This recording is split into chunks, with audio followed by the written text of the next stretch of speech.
Qu'il s'agisse du butin disparu d'un braquage commis il y a longtemps, de tableaux qui se sont volatilisés, ou d'étranges artefacts défiant toute logique, l'histoire regorge d'événements inexplicables qui restent à élucider. Les historiens tentent sans cesse de résoudre ces mystères, et avec le temps, ils pourraient enfin parvenir à élucider certains de ces cas. Pratiquement tout le monde sur Terre souffre d'une forme de phobie, qu'il s'agisse d'une peur rationnelle ou non. Chacun peut comprendre la peur du vide ou des espaces étroits, mais certaines phobies défient toute logique. Par exemple, des milliers de personnes souffrent de la peur que le beurre de cacahuète colle au palais. Et je ne parle pas seulement d'appréhender cela. Ces personnes souffrent d'une peur médicalement diagnosticable, qui change leur vie. Certaines personnes tolèrent de petites quantités de beurre de cacahuète, mais la plupart l'évitent. Une peur très moderne s'appelle la nomophobie, la peur de se rendre compte soudainement que son téléphone portable a disparu. Elle inclut aussi la peur extrême que votre téléphone n'ait plus de batterie ou de réseau. Bien que cette peur puisse être justifiée dans des situations d'urgence, on pense qu'elle touche principalement les personnes dépendantes de leur téléphone, car elles craignent de manquer un événement ou de ne pas pouvoir contacter quelqu'un. Il y a aussi l'optophobie, qui est la peur d'ouvrir les yeux. Elle est souvent associée à l'agoraphobie, la peur des espaces ouverts, car les personnes concernées préfèrent rester à l'intérieur ou dans des pièces sombres. Certains d'entre nous peuvent considérer ces phobies comme ridicules, mais elles sont bien réelles, tout comme une autre peur appelée la radiophobie. Il s'agit de la peur des radiations ionisantes, et cela a poussé de nombreuses personnes à avoir des difficultés dans leur vie quotidienne depuis la catastrophe de Tchernobyl. L'un des principaux problèmes pour les personnes souffrant de radiophobie est que les radiations sont invisibles. Elles ne savent donc jamais si elles sont en danger. Cela les pousse souvent à imaginer le pire, ce qui finit par affecter leur routine quotidienne, puis leur vie entière. Un exemple a été rapporté dans un journal médical après qu'un enfant, amené à l'hôpital, ait eu besoin de radiographie pour une jambe cassée. Après cela, il a été rendu à sa mère, mais elle était incapable de toucher son propre enfant car elle souffrait de radiophobie et était convaincue que l'enfant était devenu dangereusement radioactif à cause de la radiographie. Le médecin qui avait fait la radiographie a expliqué qu'aussitôt que la machine était éteinte, toute radiation présente se dissipait presque immédiatement et qu'il n'y avait aucun danger pour son fils. Beaucoup de personnes concernées par cette phobie craignent moins la radiation que ses effets potentiels. On sait que la radiation peut provoquer le cancer chez certaines personnes qui y ont été exposées, et donc les personnes concernées craignent d'avoir déjà reçu une forte dose de radiation, et qu'il ne s'agit plus que d'une question de temps avant qu'elles ne commencent à remarquer les symptômes du cancer. Certaines personnes connaissent des poussées de cette phobie, par exemple lorsqu'elles entendent parler d'un accident dans une centrale nucléaire, ou lorsqu'il est question de la construction d'armes nucléaires. Mais pour d'autres, cela devient permanent, et c'est souvent une façon de vivre handicapante. De nombreux cas ont été signalés après la catastrophe de Tchernobyl. Et après l'accident à la centrale nucléaire de Fukushima au Japon en 2011, des experts ont déclaré que ces peurs sont généralement dues à une surestimation des dangers des radiations. Mais ce fait ne rend pas la peur moins réelle, peu importe à quel point elle peut sembler irrationnelle pour le reste d'entre nous. On pourrait imaginer que lorsque des criminels planifient un braquage audacieux, ils prennent en compte tous les scénarios possibles afin de pouvoir échapper à la justice. Mais dans un cas qui a eu lieu en 2017, lors d'un vol commis à Berlin, en Allemagne, les voleurs ont laissé derrière eux une série d'indices et ils ont finalement été arrêtés, mais leur butin n'a jamais été retrouvé. Le 27 mars de cette année-là, Ahmed et Wassam Renmo, qui étaient cousins, ont été aidés par un agent de sécurité nommé Denis W., un vieil ami qui travaillait comme agent de sécurité au musée Bode. Il ne travaillait au musée que depuis 1 mois, lorsque le trio a décidé de réaliser un braquage audacieux. Ils ont brisé l'une des fenêtres du bâtiment pour entrer, et une fois à l'intérieur, ils ont utilisé un skateboard et une brouette pour voler une pièce commémorative en or de 100 kilos, connue sous le nom de Big Maple Leaf. La pièce a été frappée en 2007 pour célébrer le 30e anniversaire de la série annuelle de pièces d'investissement Gold Maple Leaf du Canada, et elle a été exposée au musée. Elle était estimée à environ 4,3 millions de dollars. D'une façon ou d'une autre, les 3 criminels l'ont sortie du bâtiment avant de s'enfuir. Mais les images de vidéosurveillance ont montré les 3 hommes empruntant le même itinéraire la veille au soir, habillés en noir. Après leur arrestation, le téléphone de Wassam a révélé des recherches sur la façon de fractionner de grandes quantités d'or. Lors de la fouille de leur voiture de fuite, les enquêteurs ont découvert de petites particules d'or, suggérant que la pièce avait été fondue et que ces fragments avaient pu être vendus. Lorsque l'appartement de Wassam a été fouillé, la police a trouvé une veste Armani rare qu'on pouvait le voir porter sur les images de vidéosurveillance de la nuit précédant le braquage. Cela, ainsi que le verre de la fenêtre brisé retrouvé sur une paire de gants, fut le dernier indice nécessaire pour sceller le sort des voleurs. Au procès, il a été révélé que Denis avait commencé à dépenser beaucoup d'argent après le braquage. Il a acheté des voitures et des bijoux coûteux, ce qui n'a sûrement pas plu à ses complices. Il a été condamné à 3 ans et 4 mois de prison, ainsi qu'à une amende de 108 000 dollars. Quant aux 2 cousins, ils ont chacun écopé d'une peine de 4 ans et demi de prison et devront rembourser la valeur de la pièce, soit 4,3 millions de dollars. Mais cette pièce n'a jamais été retrouvée. Un des principaux problèmes lors du nettoyage à Tchernobyl était de gérer les tonnes de matériaux radioactifs dispersés dans la région. Ces objets étaient extrêmement dangereux et pourraient encore aujourd'hui entraîner la mort de quelqu'un si quelqu'un entrait en contact avec eux. Par exemple, les uniformes portés par les premiers intervenants, principalement les pompiers, ont été laissés dans le sous-sol de l'hôpital de Pripyat, et ces objets y resteront encore de nombreuses années, car ils restent extrêmement irradiés. Mais non loin de la centrale se trouve une zone encore plus dangereuse, qui devrait rester intouchée pendant encore des milliers d'années. Lors de l'évacuation de Pripyat, les habitants ont dû partir sans la plupart de leurs effets personnels, ni leurs véhicules. Ces voitures, camions, bus et fourgonnettes étaient irradiés et dangereux à approcher. Mais ils ne pouvaient pas simplement être laissés là. Ainsi, il a été décidé de les déplacer vers le cimetière des véhicules, situé juste à l'extérieur de la ville. Ces véhicules sont dangereux, mais ceux utilisés pour les secours et le nettoyage le sont encore plus. Ayant été conduits jusqu'à l'usine et exposés à d'immenses quantités de radiation. Cela incluait camions de pompiers, ambulances, chars et véhicules conduits par des personnes chargées d'évaluer la situation à l'usine. Une fois tout terminé, il est apparu évident que ces véhicules devaient être déplacés dans un lieu sans danger pour personne. Si rien n'était fait, cela provoquerait une contamination supplémentaire, et donc un plan drastique a été mis en œuvre. Tous ces véhicules ont été conduits dans un champ du village de Bouriakivka, situé à environ 11 km de la centrale, où ils ont été garés pour ne plus jamais être revus. Avant la catastrophe, le village comptait un peu plus de 220 habitants. Mais ils ont tous été forcés d'évacuer, et ils ne figurent désormais plus sur le registre des localités, comme s'ils n'avaient jamais existé. Avant que ces véhicules n'y soient déplacés, environ 30 tranchées ont été creusées dans le champ, et une grande partie du matériel radioactif collecté y a été déversée, puis recouverte de terre. Les véhicules ont été déplacés dans le champ, où ils sont restés de nombreuses années. Le site reste une attraction touristique populaire, malgré le fait que les véhicules aient été retirés, et il se trouve toujours dans la zone d'exclusion. John Dillinger restera à jamais l'un des criminels les plus célèbres et les plus rusés de l'histoire américaine. Il a souvent eu des ennuis dès son plus jeune âge, en grandissant à Mooresville, dans l'Indiana, et il a finalement abandonné l'école. Adulte, il a rejoint la marine américaine, mais a déserté après quelques mois seulement. En 1924, il a tenté de cambrioler une épicerie à Mooresville, mais il a été attrapé, arrêté, puis condamné à plusieurs années de prison. Il a été libéré sur parole en 1933, et ayant appris à braquer des banques auprès de ses co-détenus, lui et 4 autres hommes ont commencé à braquer des banques dans l'Ohio et l'Indiana. Ils ont réussi à braquer 5 banques en seulement 4 mois, toujours bien habillés, selon les témoins. Plus tard cette année-là, il a de nouveau été emprisonné. Mais 5 hommes l'ont libéré après avoir tué un shérif local.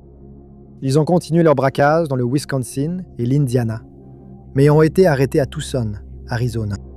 En raison de son passé, Dillinger fut envoyé à la prison de Crown Point, Indiana, réputée infaillible contre les évasions, où il fabriqua une fausse arme à feu avec une lame et un morceau de bois, qu'il noircit ensuite avec du cirage.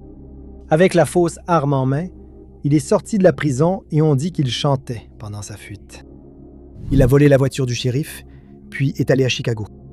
Devenu l'un des fugitifs les plus recherchés par le FBI, il a continué avec ses complices à braquer des banques partout où ils allaient. Après quelques frayeurs, il a subi une chirurgie esthétique pour changer d'apparence. Mais de retour à Chicago, lui et sa petite amie étaient devenus amis avec une tenancière de bordel nommée Anna Sage. Elle, avec le FBI et la police de l'Indiana, a tendu un piège. Les trois sont allés voir une projection du film Manhattan Melodrama au Biograph Theatre. Et quand ils sont sortis, le FBI les attendait dehors.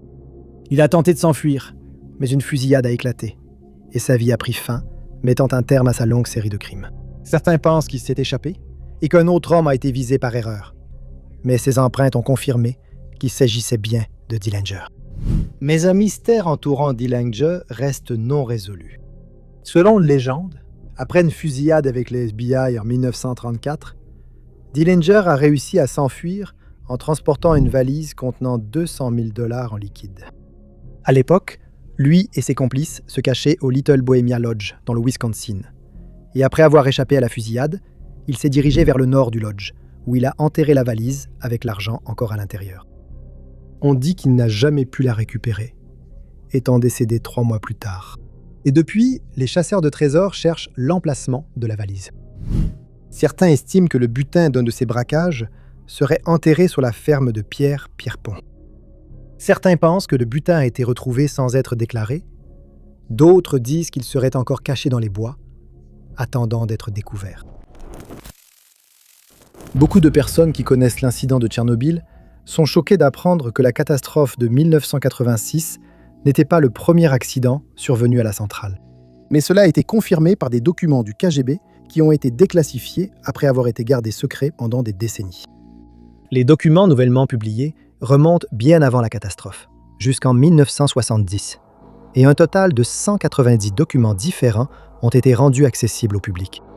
Certains des détails qui ont maintenant été révélés sont pour le moins surprenants. Nous savons maintenant que des agents du KGB et de la RSS d'Ukraine étaient chargés d'assurer la sécurité de la centrale de Tchernobyl. Mais il semble qu'ils avaient d'autres préoccupations en tête. Ils étaient bien plus intéressés à traquer les représentants de l'organisation des nationalistes ukrainiens, ainsi que les agents allemands et chinois. À l'époque, on croyait que chacun de ces groupes avait élaboré un plan pour détruire la centrale de Tchernobyl, bien qu'aucune preuve n'ait été trouvée pour étayer cela. Mais ils n'ont pas totalement négligé leur devoir. Ils étaient également chargés d'inspecter tous les matériaux expédiés à la centrale, en particulier ceux utilisés pour sa construction. Selon les documents publiés, ils ont à plusieurs reprises trouvé des problèmes avec ces matériaux et signalé ces lacunes, et les responsables à Kiev ont tenté d'y remédier, mais les hauts dirigeants à Moscou ont décidé que ces problèmes devaient simplement être ignorés. Le résultat était prévisible, mais rien de plus n'a été fait. En conséquence, la centrale a connu pas moins de 8 accidents différents entre 1971 et 1981, dont certains étaient dus à des erreurs d'exploitation, mais la majorité de ces accidents ont été causés par des matériaux de construction de mauvaise qualité. En 1984, 2 ans avant l'accident catastrophique, le KGB a fait de son mieux pour faire connaître ses inquiétudes et a signalé que la centrale de Tchernobyl était une catastrophe en puissance, car ils avaient détecté des problèmes avec le cœur du réacteur. Encore une fois, ils n'ont pas été pris au sérieux et leurs avertissements ignorés. La centrale fonctionnait dans un environnement où les résultats primaient sur le respect des procédures. Et par conséquent, beaucoup d'opérateurs ont ignoré ce qu'ils avaient appris lors de leur formation afin d'obtenir ce qui était perçu comme des résultats impressionnants. Par exemple, un opérateur de la centrale a décidé d'attraper quelques poissons dans un étang voisin, qui était connu pour être irradié. Il a ensuite vendu les poissons aux locaux. C'était incroyablement irresponsable. Et le KGB a signalé cela à Moscou, mais ils ont été ignorés. Dans les jours qui ont suivi l'explosion, des membres du KGB présents sur place ont rapporté que l'accident avait été mis en scène dans le but de détourner l'attention des citoyens de l'Union soviétique des nombreux autres problèmes auxquels ils étaient confrontés. Ces affirmations ont été examinées, mais jugées non prouvées. Le gouvernement a conclu que la fusion résultait d'erreurs de l'opérateur, sans approfondir la piste de matériaux de construction de mauvaise qualité. Il est quelque peu ironique qu'une grande quantité d'or, qui n'a jamais été découverte, serait située quelque part dans les montagnes superstitieuses de l'Arizona. La légende de la mine d'or perdue du Hollandais a commencé dans les années 1870, lorsqu'un prospecteur nommé Jacob Waltz a fait une révélation surprenante. Waltz était un mineur très expérimenté, et selon ceux qui le connaissaient, il avait une connaissance approfondie de la géologie. Il est arrivé en Arizona dans les années 1860, après quoi il a commencé à chercher des filons d'or dans les montagnes vers les années 1870. On dit qu'il serait tombé sur un filon massif qui aurait pu faire de lui un homme très riche, mais il a gardé l'emplacement de l'or strictement secret. Selon un récit, il aurait vendu pour 250 000 $ d'or à la monnaie des États-Unis, bien que certains historiens affirment que cela a en réalité été fait par un autre homme, tandis que d'autres pensent que ce récit est fictif. Quoi qu'il en soit, il a été rapporté que Waltz était souvent vu à Phoenix avec ses sacoches de sel remplies à ras-bord d'or qu'il avait extrait de sa mine privée. Quand on lui demandait où il l'avait trouvé, il restait évasif et donnait de fausses indications sur la mine. Sans surprise, beaucoup ont tenté de le suivre à la mine, à chaque départ pour une nouvelle cargaison. C'était un habitué de la vie en pleine nature. Il les semait aisément avant de retourner à sa mine en traversant les montagnes. Comme il avait parcouru cet itinéraire tant de fois, il savait comment se débarrasser de quiconque le suivait. Waltz acheta finalement une ferme près de Phoenix et, octogénaire, décida de cacher la mine. Selon certains récits, il s'est rendu à la mine une dernière fois et, à son arrivée, il a creusé un trou de 2 mètres près de l'entrée. Il l'a recouvert de hus rondins de bois de fer, puis de terre et de pierre. Il disait que l'entrée de la mine était si bien dissimulée qu'on pouvait passer au-dessus sans jamais savoir qu'une fortune inestimable se trouvait là. En 1891, la ferme de Waltz a été dévastée par une inondation et, par conséquent, il a contracté une pneumonie. Malgré les soins d'une infirmière, il mourut en emportant le secret de la mine dans sa tombe. Avant sa mort, il déclara qu'il restait au moins 20 millions de dollars d'or dans la mine. Mais il laissa tout de même un indice concernant son emplacement. Il déclara que depuis l'entrée, il pouvait voir le sentier militaire, mais ajouta que la mine ne pouvait pas être vue depuis ce sentier. Il ajouta que le chemin menant à la mine n'était pas direct et qu'il comportait une sorte d'astuce pour trouver l'entrée. D'autres indices indiquent qu'elle se trouve dans un canyon orienté vers le nord, qu'il pouvait voir Weaver's Needle depuis la mine et qu'il y a une paroi rocheuse quelque part le long du bon sentier.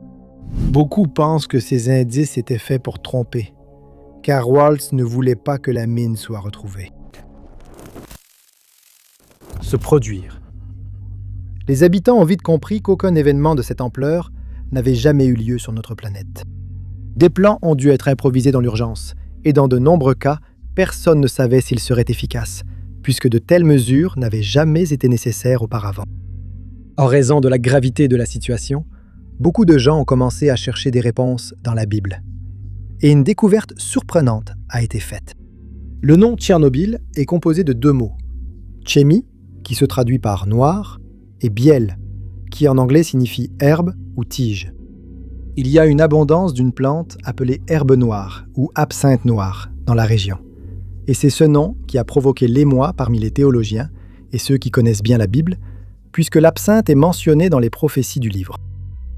Le passage en question provient des versets 10 et 11 du chapitre 8 de l'Apocalypse, et il dit, je cite, « Le 3e ange sonna de la trompette, et une grande étoile, brûlant comme une torche, tomba du ciel sur le tiers des fleuves et sur les sources d'eau. »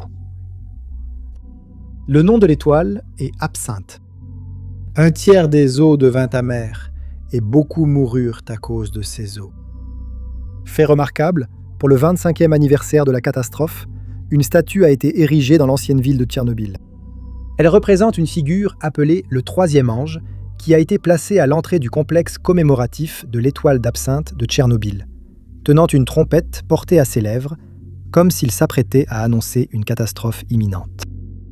On ignore si ce nom a été choisi intentionnellement pour s'aligner avec la prophétie, mais cela a poussé de nombreuses personnes à craindre ce qu'elles considèrent comme la fin du monde imminente. Ils ont également fait remarquer que la prophétie mentionne une étoile qui brûle comme une torche, ce qu'ils assimilent à l'incendie du cœur du réacteur, qui, au début, semblait avoir été maîtrisé, mais qui s'est soudainement aggravé. Ensuite, ils soulignent que la nappe phréatique près de la centrale coule très près de la surface et que le fleuve Dniepr à proximité est le plus grand système d'eau de surface de toute l'Europe. Après la catastrophe, on redoutait que le réacteur brûle jusqu'à la nappe phréatique. Et si cela s'était produit, toute cette eau serait devenue radioactive et impropre à la consommation, laissant des millions de personnes sans source d'eau potable. Lorsque l'Union soviétique a commencé à mettre en œuvre l'énergie nucléaire, elle pensait que cela aiderait à redresser l'économie stagnante, et les centrales électriques étaient qualifiées d'étoiles brillantes à travers toute l'URSS. Certaines personnes pensent que cela est dû au fait que la réaction nucléaire à l'intérieur du cœur est similaire à celle qui se produit à l'intérieur d'une étoile. De plus, lorsque le cœur a explosé, on estime qu'il a brûlé à environ 8400 degrés Fahrenheit, ce qui n'est pas beaucoup moins que la température de notre étoile la plus proche, le Soleil. On raconte qu'un trésor était transporté sur un navire appelé le San Miguel en 1715 et qu'il pourrait s'agir de l'un des plus grands trésors perdus de tous les temps. Il attend d'être trouvé près d'Amelia Island, au large de la Floride. Le 31 juillet de cette année-là, le galion espagnol était en route depuis La Havane, à Cuba, et se dirigeait vers l'Espagne, accompagné d'une flotte de 11 autres navires, connus sous le nom de la flotte de la Plata de 1715. Mais ils n'étaient pas très loin dans leur voyage lorsqu'ils sont entrés dans une tempête massive qui a fait sombrer 11 des navires. Le San Miguel a également été gravement endommagé, et selon un rapport, il a été vu pour la dernière fois naviguant vers le nord, au-delà de Saint-Augustin.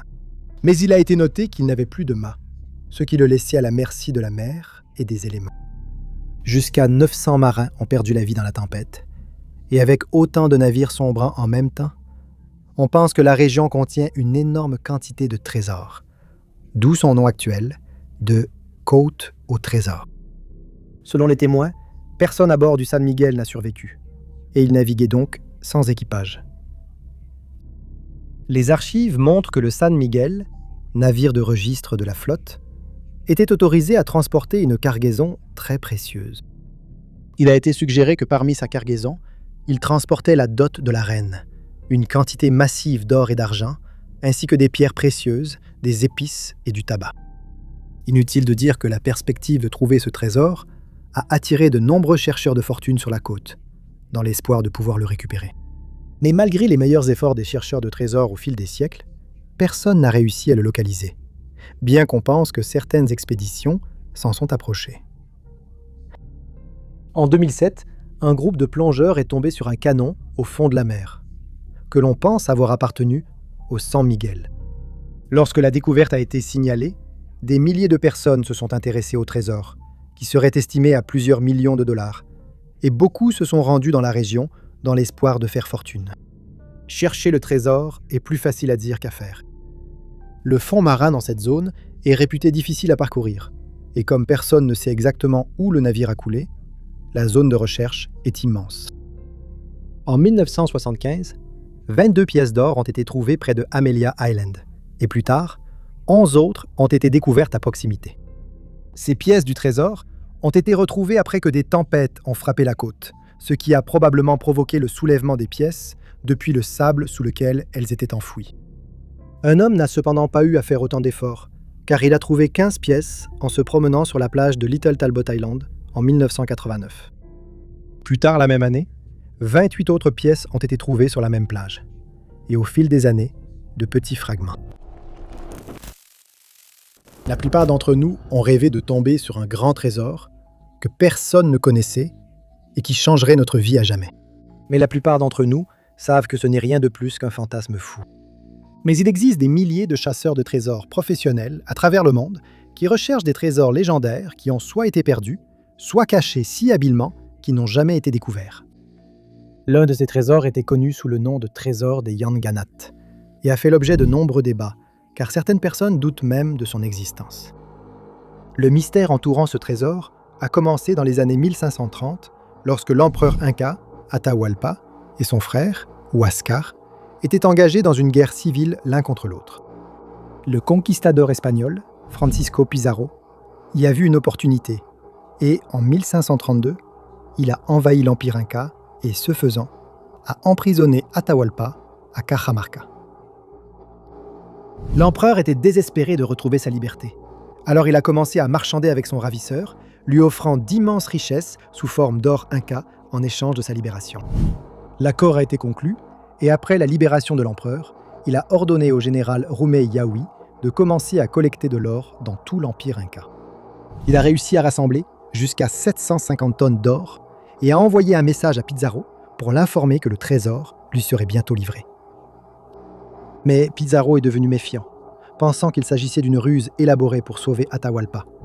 Et avant que l'or ne soit livré, il a fait exécuter l'empereur. À l'insu de Pizarro, l'or était bel et bien réel, et l'accord n'était désormais plus une option.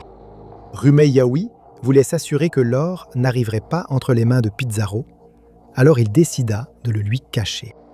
Il se rendit dans le nord de l'Équateur, aujourd'hui appelé Yanganat, où l'or fut caché. Rumey Yahui fut finalement fait prisonnier par les hommes de Pizarro, et malgré les mauvais traitements qu'il subit, il refusa de révéler l'emplacement du trésor.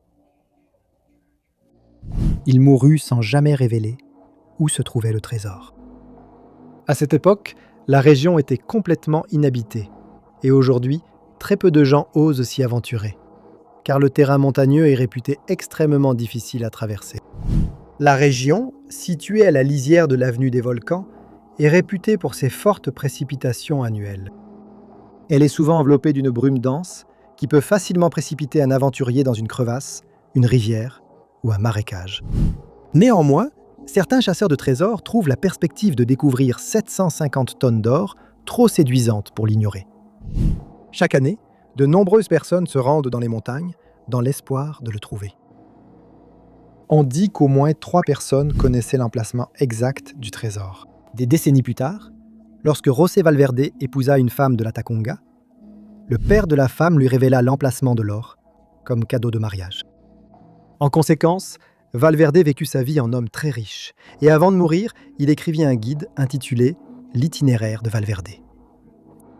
Le guide fut remis au roi d'Espagne, qui envoya alors une expédition dans les montagnes pour récupérer le trésor, mais celui-ci ne put être retrouvé, et un homme perdit la vie dans les marais.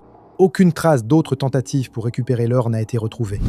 Mais en 1850, le botaniste Richard Spruce est tombé sur l'histoire du trésor caché alors qu'il menait des recherches sur les traitements contre le paludisme en Équateur. Plus de 3 décennies plus tard, le chasseur de trésors Bart Blake affirma avoir trouvé la cachette qui, selon lui, contenait des statues en or représentant des animaux, des humains et des fleurs. Il prévoyait de revenir chercher le trésor, mais alors qu'il naviguait vers New York, il disparut mystérieusement et ne fut jamais revu. Aussi improbable que cela puisse paraître, la zone d'exclusion autour de la centrale de Tchernobyl est devenue une attraction touristique pour ceux qui osent s'y aventurer. Bien que de nombreuses zones restent interdites d'accès et que les visiteurs doivent être accompagnés d'un guide en permanence. Ceux qui ont visité la région décrivent l'atmosphère comme étrange et presque fantomatique, principalement parce que Pripyat et les environs sont restés vides pendant des décennies. Mais ce ne sont pas seulement le silence et le vide qui ont contribué aux légendes plus sombres de Tchernobyl, car de nombreuses personnes ont rapporté avoir vu des choses très étranges au fil des années. L'un des exemples les plus connus concerne une créature qui a été surnommée l'oiseau noir de Tchernobyl. Les ouvriers de la centrale ont aperçu cette immense créature ailée quelques jours seulement avant l'explosion de la centrale. Ils l'ont décrite comme étant noire, avec des yeux rouges brillants et un corps humain. De nombreuses personnes ayant entendu parler de cela ont pensé qu'il s'agissait du Mothman, une créature aperçue dans le monde entier avant des catastrophes, comme des effondrements de ponts ou de forts séismes. Les ouvriers ont déclaré qu'elle avait une envergure d'au moins 6 mètres et que, dans les jours qui ont suivi, ils ont été tourmentés par des cauchemars et des appels téléphoniques menaçants de personnes inconnues. Ils ont ajouté que, dans les jours précédant la catastrophe, Ses rêves et ses appels se sont intensifiés, mais qu'ils ont disparu après l'explosion du cœur du réacteur. Dans un incident tout aussi terrifiant qui s'est produit en 1997, un scientifique nucléaire de l'université de Buffalo, Andrei Karsakov, s'était rendu à Tchernobyl pour effectuer des relevés, mais ce qu'il y a découvert l'a laissé perplexe et terrifié. Ce matin-là, il voulait arriver tôt à la centrale, et vers 7h30, il s'est dirigé vers le bâtiment du réacteur. Il venait à peine de commencer ses relevés quand, surpris, il a entendu quelqu'un appeler à l'aide à cause d'un incendie difficile à maîtriser. Les appels étaient faibles, mais il les a entendus plusieurs fois et est parti chercher de l'aide. Il a rapporté ce qu'il avait entendu aux personnes qu'il avait laissées entrer, mais celles-ci lui ont affirmé qu'il était le premier à entrer dans cette zone depuis plus de 3 ans, qu'il n'y avait pas eu d'incendie et que personne d'autre ne pouvait s'y trouver alors. Toute personne entrant dans cette zone doit utiliser l'empreinte de sa paume comme mot de passe. Si quelqu'un était entré sans autorisation, l'alarme aurait sonné. Cet événement étrange n'a jamais été expliqué. Leda et le cygne est un poème écrit par William Butler Yeats, dans lequel il raconte l'histoire d'un célèbre mythe grec. Le récit décrit le dieu Zeus qui s'est transformé en cygne afin de s'approcher d'une mortelle nommée Leda. À la fin du récit, Leda donne naissance à l'enfant de Zeus, Hélène, qui est connue pour la chute de Troie et pour avoir indirectement causé la mort du roi Agamemnon. Elle a servi d'inspiration à de nombreux artistes à travers les siècles, y compris Michel-Ange, mais sa représentation du poème est au centre d'un mystère persistant. Tout a commencé lorsque le duc de Ferrare, Alphonse Ier, a profité de sa visite à Rome en 1512 pour observer Michel-Ange alors qu'il travaillait sur la voûte de la chapelle Sixtine. Il fut captivé par ce qu'il vit, et selon tous les témoignages, cela le marqua durablement. Puis, en 1527, l'empereur Charles Quint envahit Rome, et, par conséquent, le pape Clément VII se cacha dans le Castel Sant'Angelo pour échapper à la capture, ou pire. 2 ans plus tard, le pape aiderait Clément VII à reprendre la ville, après quoi Michel-Ange reçut le titre de gouverneur général et procureur des fortifications de Florence. Cela signifiait qu'il serait responsable de la fortification de la ville, mais il avait très peu de connaissances sur le sujet, et il fut donc envoyé à Ferrare, où il apprit la fortification et la défense auprès d'Alphonse Ier. Lorsque sa tâche fut terminée, Michel-Ange se prépara à partir. Mais avant son départ, Alphonse lui commanda une peinture, et l'artiste accepta volontiers. Une fois de retour à Florence, il commença à travailler sur les défenses de la ville, tout en réalisant une nouvelle peinture, Leda et le cygne. Nous savons que cela est vrai grâce à une gravure réalisée par Cornelis Boss, qui était lui-même un maître dans l'art. Fait intéressant, la gravure montre Leda dans la même pose qu'une autre œuvre de Michel-Ange, appelée Nuit, et sans surprise, il travaillait sur ces 2 œuvres en même temps. On dit qu'il a utilisé un modèle pour les esquisses initiales du tableau, et qu'il s'agissait en réalité d'un homme, Antonio Mini, dont les traits ont ensuite été féminisés, comme c'était une pratique courante chez les artistes de l'époque. En 1530, la peinture fut enfin terminée. Mais Alfonso envoya un messager qui informa l'artiste que le duc voulait voir l'œuvre avant de l'accepter et de payer le prix convenu. Cela irrita évidemment Michel-Ange, et les choses empirèrent lorsque le messager fit remarquer que la peinture était, je cite, « un peu efféminée ». En conséquence, Michel-Ange renvoya le messager et annula l'accord entre lui et Alfonso, qui probablement n'a même jamais eu l'occasion de la voir. À ce moment-là, Antonio Mini travaillait comme apprenti auprès de Michel-Ange, et il fut chargé de veiller sur le tableau. Il a été suggéré que la peinture lui a été donnée, car ses 2 sœurs n'étaient pas encore mariées, et si Mini la vendait, l'argent reçu soulagerait sa situation financière. Mini quitta Florence avec la peinture en main en 1531 et il partit pour la France.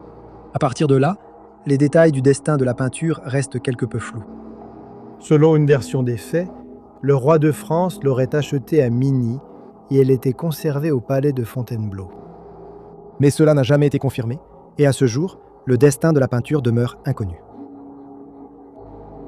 Des efforts ont été faits pour restaurer une copie de l'œuvre, réalisée par Rosso Fiorentino, et qui est toujours conservée à la National Gallery aujourd'hui. Au fil des années, les historiens ont tenté de la retrouver, mais en vain, car personne ne sait exactement quand elle a été perdue. Et son emplacement demeure l'un des mystères les plus déconcertants du monde de l'art. La catastrophe de Tchernobyl a eu de graves conséquences, dont beaucoup ne sont apparus que bien plus tard. Ils ont émis des hypothèses sur une augmentation des diagnostics de cancer, des personnes souffrant de maladies dues aux radiations, et les effets que cela aurait sur les zones proches, comme la ville de Pripyat. On savait également que des pays plus éloignés seraient affectés d'une manière ou d'une autre, mais les habitants de la ville de Novojikov, en Russie, devaient penser qu'ils étaient en sécurité, puisque la ville se trouve à plus de 100 miles du site de l'explosion. Quelques jours seulement après l'accident, de nombreux habitants de Novojikov répétaient pour leur défilé du 1er mai sous un ciel nuageux. Soudain, une pluie torrentielle est tombée et les participants ont couru s'abriter. Cela semblait être un orage ordinaire, mais ils ignoraient que cette averse était bien plus dangereuse. Le lendemain, Sergueï Sizov, professeur dans une école normale, donnait un cours sur la manière de détecter et de réagir à une attaque nucléaire ou chimique des forces ennemies. Cela peut paraître étrange, mais à l'époque, tout le monde devait l'apprendre en Union soviétique. Pour apprendre à faire cela, ces étudiants devaient apprendre à lire un compteur Geiger de qualité militaire, qui mesure le rayonnement ionisant dans l'atmosphère. Sizov s'attendait à allumer la machine et à obtenir des relevés normaux de rayonnement de fond. Mais il ne pouvait pas se tromper davantage. À sa surprise, le compteur a atteint des niveaux qu'il n'avait vus que dans des manuels sur les attaques nucléaires. Et il a tout de suite compris qu'il y avait un problème. Il a contacté le siège local de la protection civile pour signaler sa découverte. Mais ils ont refusé de le croire, affirmant que ces relevés étaient impossibles. À l'époque, Novojilov était une vieille ville où la plupart des habitants, agriculteurs, vivaient dans des maisons en bois et dépendaient de la terre. Ils ignoraient que le réacteur nucléaire de Tchernobyl était à découvert, car ils vivaient à 100 miles, et le gouvernement soviétique n'avait pas encore reconnu les faits. Novosibirsk et la région environnante abritent environ 200 000 personnes. Et il a été constaté que toute la zone avait été touchée par jusqu'à 5 microsieverts par heure, bien que ce chiffre ait depuis diminué à 2 microsieverts. Néanmoins, toute mesure supérieure à 0,6 microsieverts par heure rend une zone impropre à l'habitation humaine. Et il a été estimé que plusieurs zones comme celle-ci seront inhabitables jusqu'au moins 2176. Les habitants de Novosibirsk ont été surpris par la pluie ce jour-là et ne pouvaient pas savoir qu'ils étaient trempés par de l'eau radioactive. Bien que les effets immédiats aient été rares, des signes inquiétants apparurent des années plus tard. Des enfants sont nés avec d'étranges anomalies, comme des oreilles sous-développées nécessitant plusieurs opérations. À l'époque, environ 1000 personnes vivaient dans la région, mais toutes ont été évacuées après la catastrophe, et la ville a été démolie pour éviter tout retour. Au départ, il avait été décidé que Novojilov serait également évacué, et ses 40 000 habitants en avaient été informés, mais le plan a finalement été abandonné lorsque des protestations ont éclaté de la part de personnes refusant d'être forcées de quitter leur domicile. Le nom Fabergé est synonyme de qualité et de richesse en matière de design.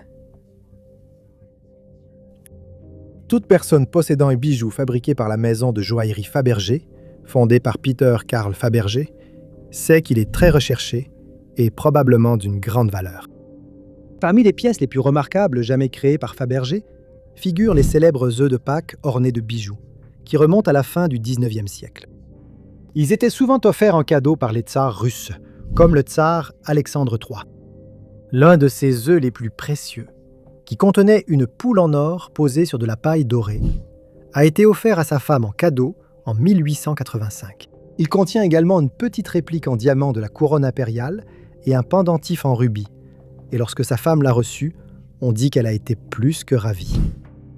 En conséquence, Fabergé a été nommé orfèvre officiel du tsar par nomination spéciale, et chaque année, il recevait la commande de créer davantage de ces œufs à thème ornés de bijoux. Chacun d'eux contenait une surprise unique à l'intérieur. Et finalement, le tsar avait rassemblé un total de 52 œufs, ce qui équivalait à une véritable fortune.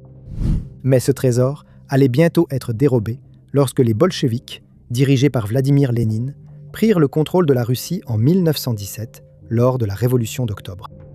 Presque immédiatement, les bijoux en or du tsar et d'autres trésors furent saisis puis entreposés dans l'armurerie du Kremlin. Heureusement, Lénine décida de ne pas faire détruire ou fondre ces objets, mais en 1927, Joseph Staline décida de vendre les trésors, car il avait besoin de fonds. La plupart des objets furent vendus séparément à des collectionneurs du monde entier. Au fil des années, le trésor s'est dispersé un peu partout, et l'emplacement des œufs de Fabergé est resté un mystère pendant un certain temps. Certains œufs décoraient des maisons de riches collectionneurs, d'autres étaient vendus chez des prêteurs sur gage à une fraction de leur valeur réelle. Un homme américain a fait fortune lorsqu'il a révélé que l'œuf, qu'il avait acheté pour 14 000 $, valait en réalité 33 millions. Et il a expliqué qu'il était tombé dessus par hasard dans une petite boutique de quartier. Il comptait démonter l'œuf pour le démonter pour la ferraille, et il servait de décoration sur le comptoir de la cuisine. Mais avant de s'en débarrasser, il a remarqué une inscription sur l'horloge à l'intérieur de l'œuf et a découvert qu'il valait bien plus que ce qu'il avait payé. Un par un, les œufs ont été retrouvés et rendus à leur place légitime.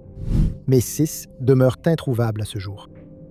La tâche de retrouver les œufs est d'autant plus difficile que certaines reproductions de haute qualité ont été réalisées au fil des ans. Et à plusieurs reprises, des personnes ont été déçues en découvrant qu'elles avaient payé des milliers de dollars pour un œuf qui ne valait pratiquement rien. Parmi ceux qui n'ont pas encore été retrouvés, figurent la poule avec pendentif en saphir, le chérubin avec char, l'œuf nécessaire, l'œuf mauve, l'œuf royal danois et l'œuf commémoratif Alexandre III de 1909. La chasse à ces œufs est toujours en cours et on espère qu'avec le temps, les œufs manquants restants seront retrouvés s'ils n'ont pas déjà été détruits ou démontés. Dans les suites immédiates de la catastrophe de Tchernobyl, des scientifiques ont compris que le réacteur ne pouvait pas rester dans l'état où il était. Et la décision a finalement été prise de le recouvrir d'une coque construite en béton et en acier. Cette structure a reçu le surnom de sarcophage, et il ne fait aucun doute qu'elle a aidé à stopper la propagation des radiations. Mais comme elle a été construite à la hâte, elle comportait de nombreux défauts, et finalement, de l'eau a commencé à s'infiltrer, provoquant la corrosion du bouclier.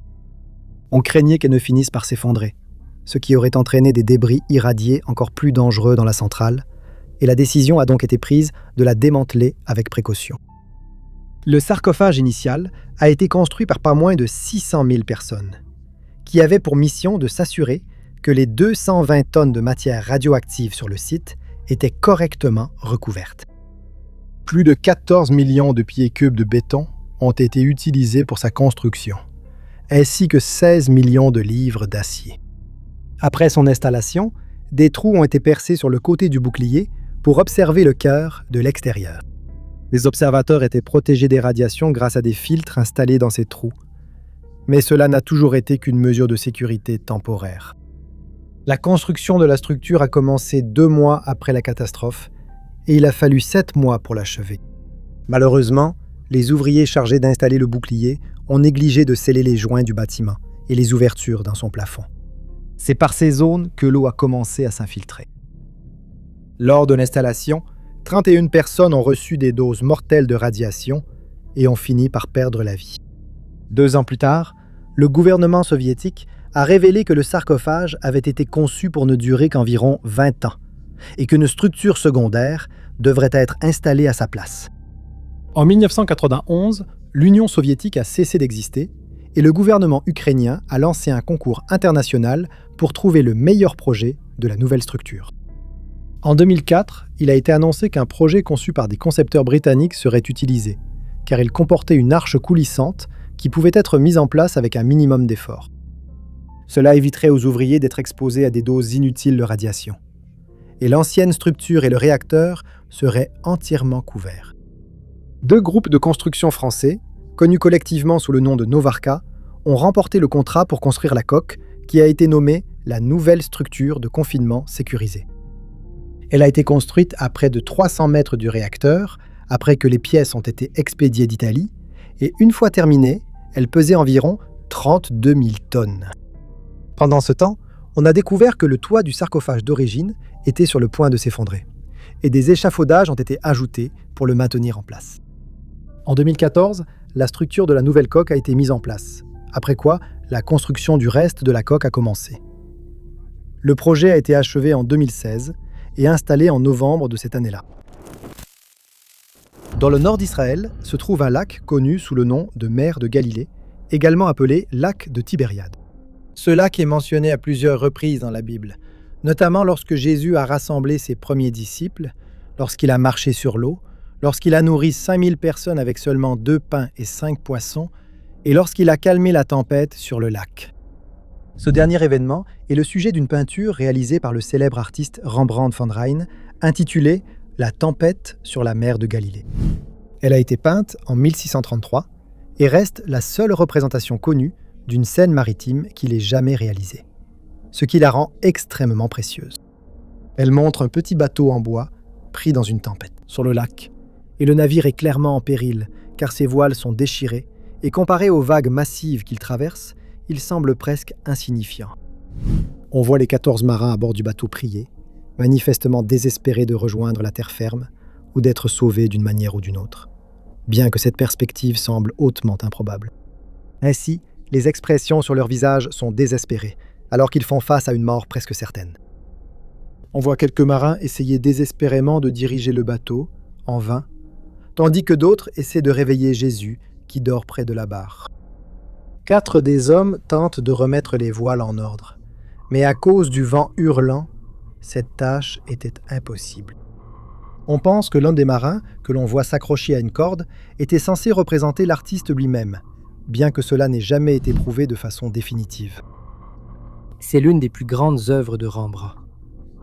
Mais elle demeure au cœur d'un grand mystère. En 1990, le musée Isabella Stewart Gardner, où le tableau était conservé, a été le théâtre d'un braquage audacieux. Le 18 mars de cette année-là, 13 tableaux d'une valeur totale d'environ 500 millions de dollars ont été volés dans le bâtiment par 2 hommes déguisés en policiers. Ils ont réussi à entrer dans le musée en disant au gardien de service qu'il allait être arrêté parce qu'il faisait l'objet d'un mandat d'arrêt. Dans la confusion, il a été menotté, puis un second gardien est venu s'informer, a aussi été menotté. Ils ont alors compris qu'ils étaient venus cambrioler le musée et se sont dirigés vers la salle hollandaise. Heureusement, en voulant voler l'autoportrait de Rembrandt, ils l'ont trouvé trop lourd et encombrant. Ils l'ont laissé sur place. Les autres tableaux ont été rapidement découpés de leur cadre avant leur fuite, et ils n'ont jamais été retrouvés. Au cours de l'enquête qui a suivi, le FBI a offert une récompense de 5 millions de dollars à toute personne pouvant leur fournir des informations permettant de retrouver les tableaux. Mais il reste introuvable à ce jour. Selon des reportages publiés en mai 1986 à la suite de la catastrophe de Tchernobyl, il n'y avait pas que Pripyat et ses villes voisines qui ont été touchées par les radiations rejetées, car on a constaté que certaines régions d'Europe présentaient des niveaux de radiation supérieurs à la normale. Une semaine seulement après l'explosion, tous les pays d'Europe continentale avaient signalé des niveaux de radioactivité élevés. On s'attendait à des relevés similaires dans la péninsule ibérique, mais n'a finalement pas été touché. À l'époque, le monde entier était sur des charbons ardents, car une telle catastrophe ne s'était jamais produite dans notre histoire auparavant. Et il y avait beaucoup d'incertitudes quant au nombre de pays qui seraient touchés. Gardez à l'esprit que le premier signe de problème est venu des relevés enregistrés en Suède, à plus de 1500 km de la centrale, alors que le gouvernement soviétique s'efforçait de garder la catastrophe secrète pour le reste du monde. Quand la vérité a enfin été révélée, les scientifiques ont surveillé le vent au-dessus de Kiev et ont observé qu'il variait sans cesse de direction et d'intensité. Cela a rendu impossible d'estimer immédiatement le niveau de radioactivité qui se répandait sur l'Europe. Et cela a provoqué beaucoup d'incertitudes. La Pologne et la Scandinavie avaient été touchées par un vent du sud-ouest qui soufflait dans le sillage de l'explosion. Mais il a rapidement tourné à l'est. Ainsi, des niveaux de radiation plus élevés ont ensuite été signalés en Grèce, dans le sud-ouest de l'Allemagne et dans l'ex-Yougoslavie. La France a signalé avoir constaté une augmentation de la radioactivité atmosphérique, tandis que les Pays-Bas ont décidé de mettre de côté leur projet de transition vers l'énergie nucléaire après que des niveaux supérieurs à la normale y ont été découverts. La Pologne, l'Allemagne de l'Est et la Suède ont aussi commencé à s'inquiéter. Dans certaines régions, les agriculteurs ont dû garder leur bétail à l'intérieur les premières semaines, de peur qu'ils ne soient touchés par la radioactivité. Les habitants ont reçu pour consigne d'éviter de boire l'eau de pluie et de consommer champignons sauvages et légumes, l'étendue de la contamination étant inconnue. La Pologne a été le pays d'Europe de l'Est le plus touché, et à mesure que la panique commençait à se répandre, les habitants se sont mis à acheter de l'iode et de la nourriture non contaminée. On sait que l'iode aide à prévenir la contamination radioactive. En Allemagne de l'Ouest, le gouvernement a averti la population de limiter la prise de comprimés d'iode, car la panique avait causé des intoxications par surconsommation. Le gouvernement a restreint l'approvisionnement en lait frais des régions les plus touchées. Les effets de la radiation n'étant pas encore déterminés, ces régions incluaient la Bavière, la Hesse, etc. À Berlin-Ouest, il a été rapporté qu'il ne restait plus de réserve de comprimés d'iode, car les gens se sont précipités pour s'assurer d'en avoir une quantité suffisante. À Bucarest, les citoyens ont été avertis de s'assurer que leur eau potable était propre à la consommation. Et à Belgrade, on a conseillé aux habitants de rester à l'intérieur si possible, ou de passer le moins de temps possible à l'extérieur. La Roumanie a signalé une forte augmentation des niveaux de radiation dans l'atmosphère, tandis qu'au Luxembourg, en Belgique et aux Pays-Bas, les citoyens ont été invités à bien laver leurs légumes avant de les consommer. En Italie, il était interdit d'acheter ou de vendre des salades et de nombreuses importations en provenance d'Europe ont été immédiatement interdites. Lorsque les archéologues mettent au jour un objet énigmatique, il ne faut généralement pas longtemps aux chercheurs, experts et historiens pour déterminer à quoi servait cet objet ou qui l'a fabriqué. Mais on ne peut pas en dire autant d'un objet étrange qui a été découvert à Norfolk, en Angleterre, en 2024. L'un des aspects les plus étranges de cet objet est sa taille. Il ne mesure que 2 cm de diamètre et 1 cm de hauteur, ce qui aurait pu le faire passer inaperçu lors d'une fouille. Mais heureusement, ce ne fut pas le cas. Il est orné d'une représentation artistique d'un cheval, et selon ceux qui l'ont examiné, il a été créé par quelqu'un qui possédait des compétences supérieures en métallurgie, en particulier dans le travail de l'argent, car il aurait été très difficile de réaliser les motifs complexes qui le décorent. Mais les historiens restent perplexes quant à son utilisation. Il a été suggéré qu'il s'agissait d'un bijou, mais il ne contient ni fermoir, ni crochet que l'on trouve habituellement sur ces objets. On l'a décrit comme ressemblant à une petite capsule de bouteille froissée, bien qu'elle ne tienne que sur le bout du doigt d'une personne. Une historienne a déclaré qu'elle était surprise par le niveau de détail utilisé pour créer un objet qui, apparemment, ne servait à rien. Elle a décrit le travail réalisé dessus comme étant similaire aux soins apportés par quelqu'un qui produisait une Bible ou un bijou destiné à la royauté. Elle a aussi suggéré que l'artisan ayant créé l'artefact était probablement compétent dans d'autres domaines. Cette personne a peut-être travaillé sur des textes et des documents importants qui étaient ornés d'un liquide doré fabriqué à partir de poudre d'or, laquelle était ensuite mélangée à du mercure. Elle a tiré cette conclusion après avoir analysé les motifs sur les côtés des artefacts. Et ils étaient très similaires à ceux des manuscrits enluminés créés à la même époque. Après avoir mené des recherches supplémentaires, les experts ont pu dater l'objet du 8e ou du début du 9e siècle. Ces décorations suggèrent une possible signification religieuse, mais cela reste spéculatif. S'il s'agit effectivement d'un bijou, il aurait appartenu à une personne importante, car les objets en argent et en or n'étaient portés que par ceux qui détenaient le pouvoir, ou par des personnes riches en raison de leur statut dans leur communauté. Un autre aspect déroutant est la façon dont l'objet aurait pu être attaché à une chaîne, à un vêtement ou à un objet plus grand. Il ne comporte ni fermoir, ni crochet, ni anneau permettant d'y passer une chaîne, et depuis sa découverte, de nombreuses suggestions ont été faites, mais sa fonction reste inconnue. Quand on s'est rendu compte que quelque chose n'allait pas à la centrale nucléaire de Tchernobyl, le jour de la catastrophe, le personnel a été chargé de mesurer la radiation avec un dosimètre pour évaluer la quantité libérée dans l'atmosphère. Les premières mesures indiquaient 3,6 Röntgen, mais on a ensuite découvert que ces dosimètres spécifiques était limité à cette valeur, et il est vite devenu évident que ces relevés n'étaient pas fiables. On découvrira plus tard que la mesure réelle était plus proche de 20 000 röntgens par heure, ce qui est une quantité presque inimaginable. Toute personne exposée à 500 röntgens est certaine de perdre la vie, comme en témoignent les nombreux individus qui ont péri en tentant désespérément de reprendre le contrôle de la centrale, ce qui s'est avéré être un effort vain. D'énormes quantités de matière radioactive ont été éjectées de la centrale à cause de l'explosion, soit plus de 400 fois la quantité de matière libérée par les bombes atomiques larguées sur Hiroshima et Nagasaki réunies.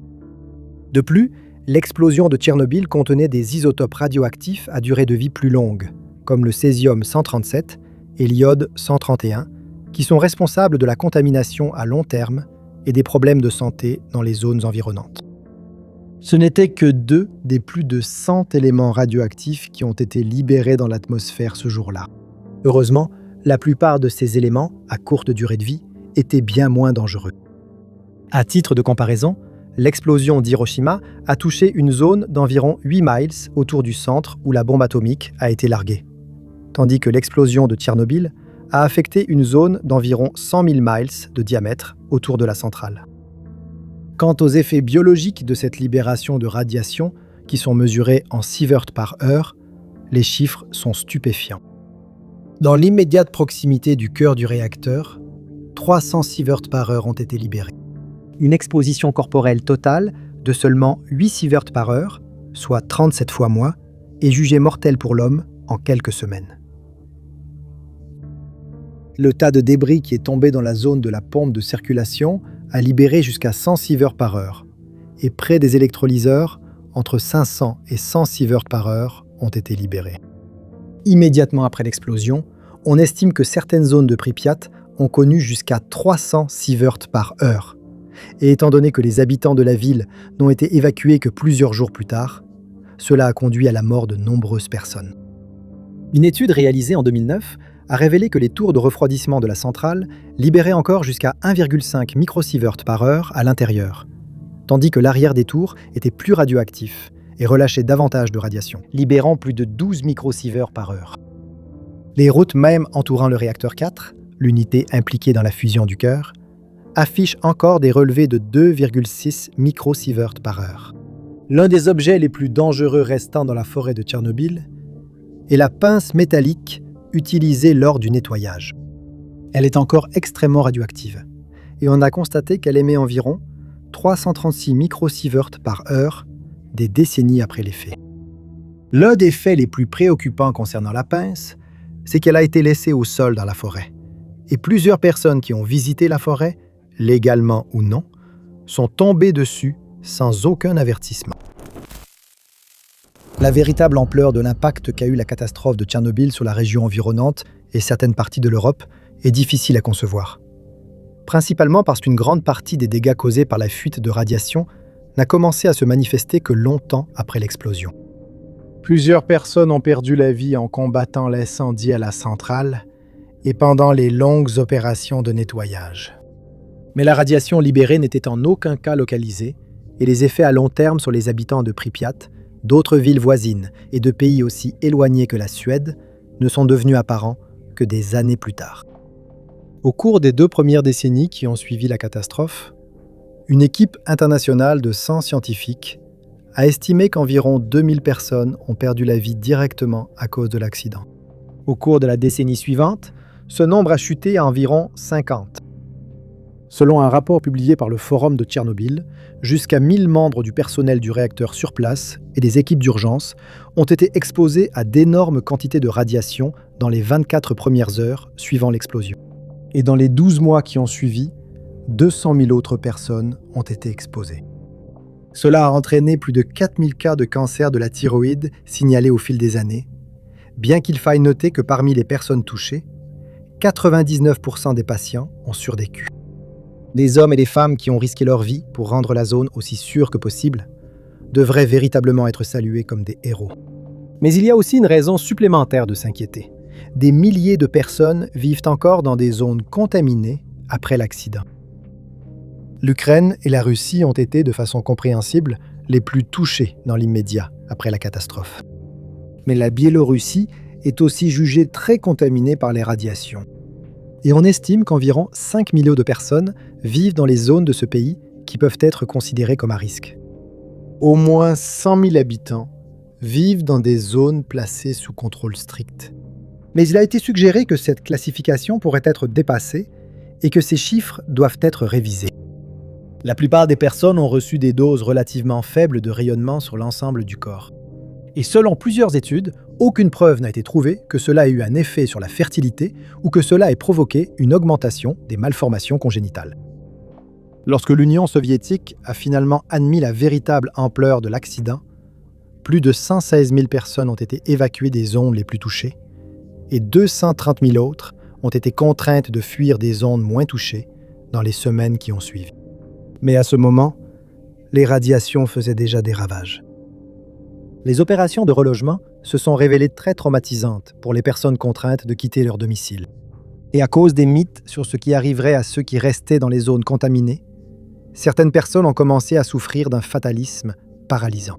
Ils pensaient qu'il y avait peu à faire pour améliorer leur situation, car on leur avait faussement fait croire que leur destin était scellé. Les symptômes de cet état d'esprit comprennent un manque d'ambition et une apathie inhabituelle. Les effets psychologiques que la catastrophe a eus sur les personnes touchées sont évidents, mais elles ont également dû faire face à la possibilité de futurs problèmes de santé, tels que des cataractes et des maladies cardiovasculaires. Certains des mystères les plus déroutants qui continuent de déconcerter les historiens sont des artefacts qui ont été découverts et qui semblent n'avoir aucun sens.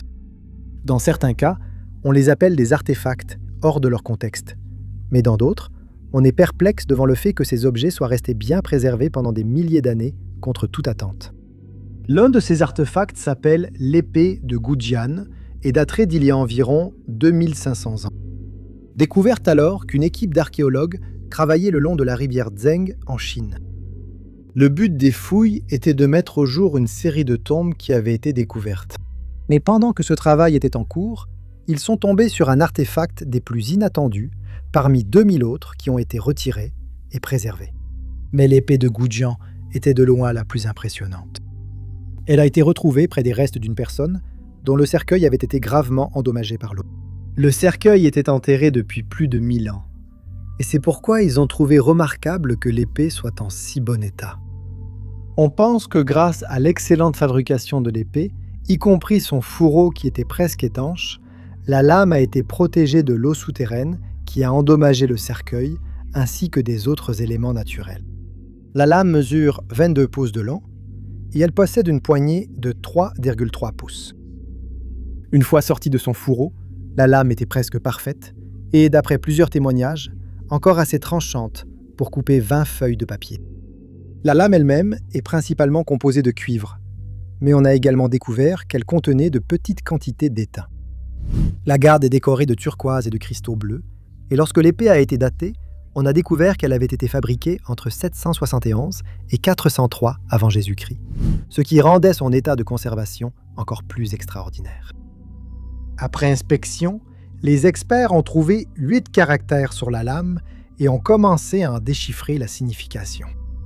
6 des caractères expliquaient que l'épée avait été fabriquée pour le roi de Yua et qu'elle était destinée à son usage personnel.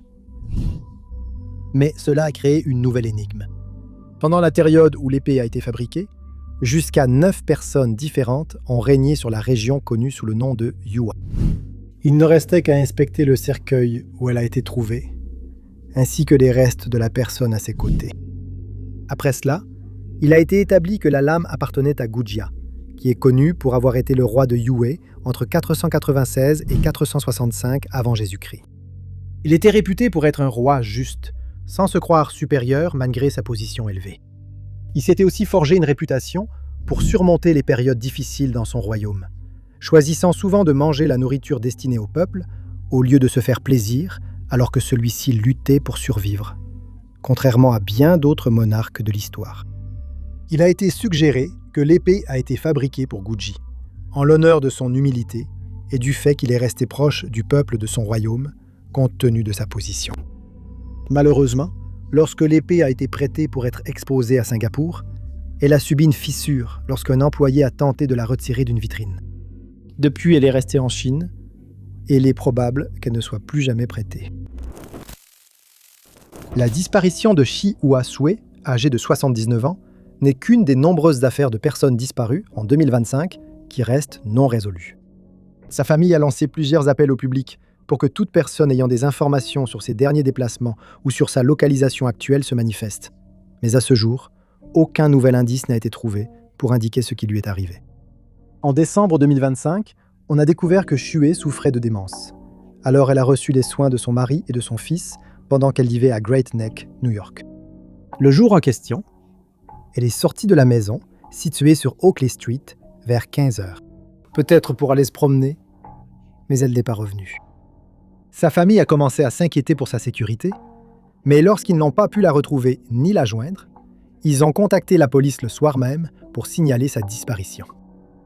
Ils ont expliqué que Sue ne parle très peu anglais et qu'elle pourrait avoir du mal à retrouver son chemin à cause de son état.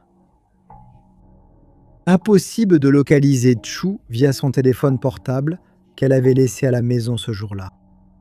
De plus, la balise de localisation placée dans ses baskets n'a pas non plus été utile car elle n'a pas mis ses chaussures avant de quitter la maison. Il convient de noter que ce n'est pas la première fois que Chu s'éloigne du domicile familial, mais c'est la première fois qu'elle part sans emporter un dispositif de localisation. Et il a été suggéré qu'elle a simplement oublié de le faire. La plus longue période pendant laquelle elle a été absente de la maison récemment a été de 12 heures. Et lors de cet incident, elle a réussi à retrouver son chemin sans aucune aide.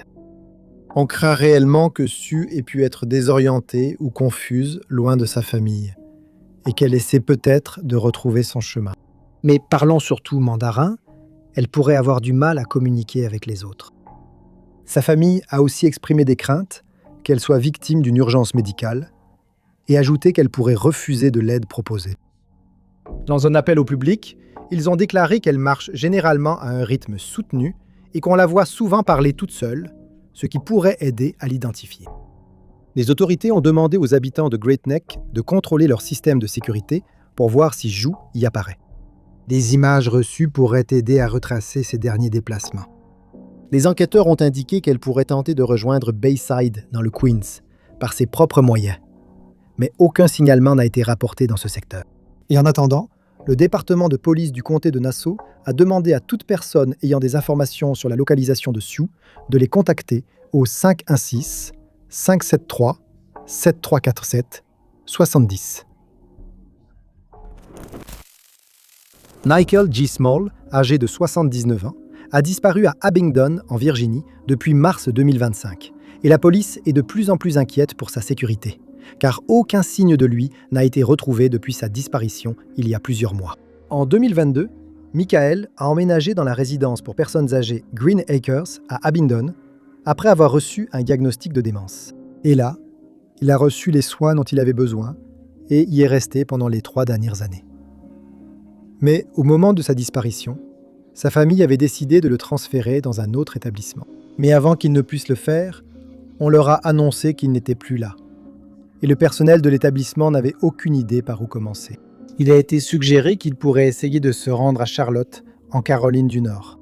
C'est là qu'il vivait avant d'entrer dans l'établissement, et, à cause de son diagnostic, il pourrait s'être perdu et ne pas retrouver son chemin.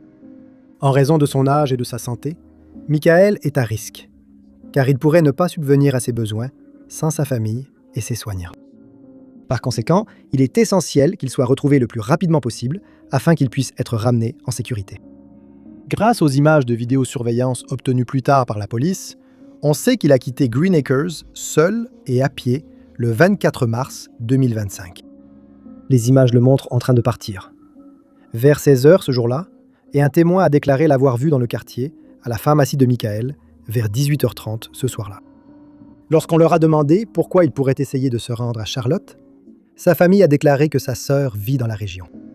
Il avait déjà parlé de s'y rendre par le passé, et il était devenu tellement obsédé à l'idée de revoir sa sœur qu'il avait pris l'habitude de toujours porter son adresse dans sa poche, où qu'il aille. Après qu'il a été signalé disparu, une recherche a été organisée, et elle a mobilisé le service de police d'Abingdon, le bureau du shérif du comté de Washington en Virginie, la police d'État de Virginie, le service d'incendie d'Abingdon et le département des services sociaux de Virginie, entre autres. La fille de Michael, Carrie, a déclaré aux médias que sa famille avait également mené ses propres recherches dans la région de Bristol, où ils ont parlé à des sans-abri dans l'espoir qu'il ait été aperçu. Elle a ajouté que Michael avait l'habitude de faire de longues randonnées et promenades, et qu'il aurait donc pu parcourir une certaine distance avant que l'on ne remarque même sa disparition. Sa famille n'a plus de zone à explorer et demande à toute personne ayant des suggestions d'endroits où chercher de se manifester. Kerry a précisé que les résidents de Green Acres peuvent aller et venir librement, ajoutant que chaque fois que Michael partait seul auparavant, un membre du personnel le retrouvait et le ramenait rapidement à l'établissement. En attendant, l'établissement a contacté la famille pour s'excuser de sa disparition et le propriétaire a décidé d'offrir une récompense de 1 000 $ à toute personne qui fournirait des informations permettant de retrouver Michael. Michael est réputé pour de brefs moments de lucidité et on craint qu'il ait été pris en charge par un automobiliste durant l'O2. Si vous avez des informations sur l'endroit où il se trouve, veuillez contacter le standard du comté de Washington au 276 676 6277. Chaque fois que quelqu'un disparaît dans la nature, il doit être retrouvé aussi vite que possible. Surtout s'il n'a pas assez de provisions et d'équipements pour survivre longtemps dans des conditions difficiles. C'est pourquoi la famille de Robert Weaver, âgée de 59 ans, est désespérée d'obtenir la moindre piste sur l'endroit où il pourrait se trouver. Et les autorités partagent ce sentiment, déclarant qu'elles sont réellement inquiètes pour sa sécurité. Robert est employé par le service des parcs nationaux. Il a donc beaucoup d'expérience en milieu naturel.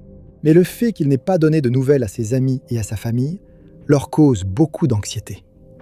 Car sa disparition soudaine ne lui ressemble pas du tout. On sait que le 24 juin 2025, Robert passait du temps dans la cabane accessible au public de Dorishan Bay, qui se trouve près du lac Skilak. Il n'était pas de service et avait décidé de passer sa journée dans la cabane pendant son temps libre. Sa mère dira plus tard aux enquêteurs que Robert l'a appelé et s'est plaint de ne pas apprécier son séjour dans la cabane. Il a dit qu'il chercherait probablement un autre lieu pour randonner et qu'il irait sans doute dans le secteur de l'Upper Kenai River. Dès qu'il a été signalé disparu, après ne pas s'être présenté à son service, une recherche a été lancée, avec l'aide d'unités canines, de drones, d'hélicoptères, de radeaux et de bateaux, mais au début, aucune trace de Robert n'a été trouvée. Puis le 28 juin, les chercheurs ont enfin trouvé leur premier indice. Le sac à dos de Robert a été retrouvé dans le secteur de l'Upper Kenai River, coincé dans un embâcle. Cela indique qu'il a mis son projet à exécution pour trouver un nouvel emplacement de camping. Sa voiture a été retrouvée le 1er juillet, mais lors de la fouille du véhicule, les enquêteurs n'ont rien trouvé de plus utile. Des recherches ont aussi eu lieu dans le secteur de l'Upper Kenai River, sans succès. Bien que les enquêteurs aient déclaré croire qu'il pourrait encore se trouver dans cette région, les recherches ont officiellement été arrêtées le 24 juin, mais les autorités ont indiqué que d'autres recherches seront organisées à l'avenir. Elles seront menées par le Service des parcs nationaux et les parcs d'État de l'Alaska, avec l'aide de la police d'État de l'Alaska. La mère de Robert a depuis lancé une campagne GoFundMe, car les affaires et le véhicule de Robert doivent être rapatriés. Un effort qui, selon sa mère, leur coûtera beaucoup d'argent. À ce jour, la campagne a recueilli un peu plus de 2 000 $. Elle a ajouté qu'elle a écrit au président et à son sénateur d'État, Jerry Moran, pour demander l'envoi de plongeurs professionnels dans les zones où Robert pourrait se trouver.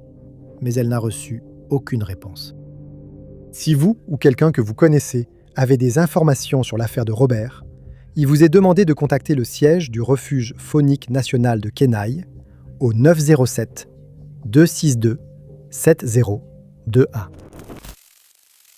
Freddy Van Valkenburg, âgé de 63 ans, a disparu dans la seconde moitié de l'année 2025. Mais son affaire reste non résolue, car sa famille, ses amis et les autorités n'ont pas réussi à le retrouver. Et ils ont demandé l'aide du public dans l'espoir que son affaire soit résolue. En novembre de cette année-là, Freddy vivait à Port Charlotte, en Floride, et il a été vu pour la dernière fois quittant sa maison, située sur Bear Avenue. Il était censé reprendre le travail le 2 décembre, mais il ne l'a pas fait. Après que sa famille a été informée de l'absence de Freddy, sa mère a contacté la police pour signaler sa disparition. Et depuis lors, les autorités ont tout fait pour le retrouver, mais avec très peu de succès. Étrangement, sa femme n'a pas signalé sa disparition, alors qu'il n'est pas rentré chez lui comme prévu. Et il y a de réelles inquiétudes pour sa santé, car Robert doit prendre de l'insuline tous les jours. On pense qu'il n'a plus d'insuline. Il est donc crucial de le retrouver pour qu'il reçoive son traitement. Les autorités ont déclaré que certains aspects de l'affaire de Robert semblent avoir très peu de sens. Et son fils Dylan a ajouté qu'il trouve la disparition de son père suspecte et contraire à son caractère. Après la déclaration de disparition, la police a fouillé la maison de Freddy et de sa femme, et là, ils ont trouvé son portefeuille, sa voiture et ses clés, ainsi que son téléphone portable. On ne sait pas pourquoi il serait parti de la maison sans ces objets, surtout son téléphone, puisqu'il gardait normalement le contact avec sa famille. S'il avait pris son téléphone, on aurait pu suivre ses déplacements, mais ce n'est pas le cas. Les autorités ont fouillé à plusieurs reprises le parc des vétérans près d'Edgewater, et malgré l'aide de chiens, aucun indice n'a été découvert. Il convient de noter qu'une note a été trouvée au domicile du couple après la disparition de Freddy. Mais la police a refusé de révéler ce qui y était écrit, ou même s'il en était l'auteur. La dernière fois qu'il a été vu, il marchait le long de l'avenue Berr, près de chez lui. Mais ses déplacements après cela restent incertains. Dylan a été surpris de recevoir un appel du bureau du shérif local qui l'a informé que son père était porté disparu depuis 3 jours à ce moment-là. Son oncle Randy a finalement signalé sa disparition. Et on ignore pourquoi la femme de Freddy ne l'a pas fait quand il n'est pas rentré. Bien que sa disparition semble suspecte à sa famille, la police a déclaré qu'elle ne soupçonnait pas d'actes criminels dans l'affaire de Freddy et qu'elle ne pensait pas qu'une intervention criminelle soit en cause. Toute personne ayant vu Freddy ou ayant des informations sur son affaire est priée de contacter le bureau du shérif du comté de Charlotte au 9 416 39 2101. Adeb Edirohana, âgé de 69 ans, est bien connu dans la communauté de Vestal à Chenango, dans l'État de New York. Au moment de sa disparition, il vivait dans la région depuis 3 décennies et son entreprise, un concessionnaire de voitures d'occasion appelé Cars Air Us, était un pilier de la région depuis 20 ans. Ainsi, sa disparition soudaine et inexplicable a choqué la communauté, mais malgré tous leurs efforts et ceux des enquêteurs, il n'a toujours pas été retrouvé. La police a maintenant demandé à toute personne ayant des informations sur son affaire de se manifester afin que les 5 enfants d'Adib puissent enfin obtenir certaines des réponses qu'ils recherchent. La dernière fois qu'Adib a été vu, c'était vers midi le 11 janvier 2025, alors qu'il se trouvait à sa concession, située sur Upper Front Street. Sa famille s'est inquiétée lorsqu'il n'est pas rentré ce jour-là. Et comme ils étaient toujours sans nouvelles de lui le 14 janvier, ils ont décidé de contacter la police pour signaler sa disparition. Parmi les premières étapes de l'enquête figurait la vérification de ses relevés téléphoniques. De façon surprenante, on y a découvert que le téléphone d'Adib avait été mis à jour à 18h, le jour de sa disparition, alors qu'il se trouvait à proximité de la concession automobile. Quelques minutes plus tard, il a été éteint et il n'a jamais été rallumé depuis. Après que sa famille a lancé un appel émouvant en public, certaines pistes ont été signalées et vérifiées, mais aucune de ces informations n'a permis de retrouver Adeb. Les enquêteurs ont passé au peigne fin chaque information disponible, afin de reconstituer les déplacements de l'homme disparu après qu'il a quitté la concession. Mais aucune vidéo de surveillance utile n'a été trouvée, et on ignore toujours s'il est parti de son propre gré ou s'il a été victime d'un acte criminel. Les enquêteurs sont certains que quelqu'un dans la communauté de Vestal sait ce qui est arrivé à Adib. Mais cette personne ne s'est pas manifestée, laissant l'enquête au point mort, puisqu'aucun autre indice n'a été trouvé. Dans le but d'encourager toute personne ayant des informations utiles à se manifester, sa famille a offert une récompense de 20 000 $ à quiconque peut aider la police à retrouver Adib. Mais malgré cette importante récompense, personne n'a fourni de telles informations. Toute personne ayant vu Adib ou pouvant aider la police à le localiser doit contacter la ligne d'information du bureau du shérif du comté de Broome au 607 8196. Il y a une réelle inquiétude pour le bien-être d'Eric Thomas Putnam, âgé de 36 ans, qui est porté disparu depuis le 4 avril 2025. Les enquêteurs ont divulgué autant de détails que possible sur son affaire, et certains de ces détails sont très préoccupants. Eric Hales vient d'Ocala, en Floride, et au moment de sa disparition, il travaillait chez Marion Pneumatics and Hydraulics, qui se trouve sur Magnolia Avenue. Vu là-bas pendant son service le jour de sa disparition, aucun collègue n'a eu de ses nouvelles, ni ne l'a revu depuis. Très peu de détails sont disponibles dans l'affaire d'Eric, mais on sait qu'il y a de réelles inquiétudes pour sa sécurité, en raison de certains indices découverts depuis le jour où il a disparu, sans laisser de traces. Le 7 juillet, 3 mois après qu'il a été signalé disparu, sa mère, Rebecca Sanchez, a reçu un appel de quelqu'un qui avait aperçu sa voiture. Mais les informations qu'ils avaient n'ont fait qu'accentuer les inquiétudes concernant la sécurité d'Eric.